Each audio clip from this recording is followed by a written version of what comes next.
అందరికీ నమస్కారం. నమస్కారం మాస్టర్స్. కాలము పంచాంగం అనే శీర్షికలో 9వ తారీఖు 4వ నెల 26వ సంవత్సరం లక్ష్మీవారం యొక్క పంచాంగం తెలియజేస్తున్నాం. గురువారం అని కూడా అంటారు. అయితే తిథి సప్తమి సాయంత్రం దాకా ఉంది. సాయంత్రం 6:08 దాకా ఉంది.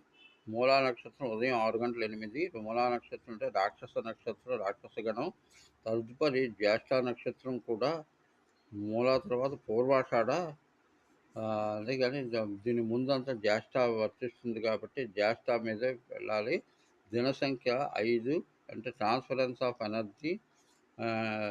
అధిష్టాన దేవత గంగాదేవి అవుతుంది కాబట్టి కొంచెం చాకచక్యంగా తమ యొక్క నక్షత్రాన్ని బట్టి తిథిని అనుకూలత చేసుకోవాలి తప్ప వ్యక్తిగతంగా ఇది తిథి అనుకూలతగా ఉండే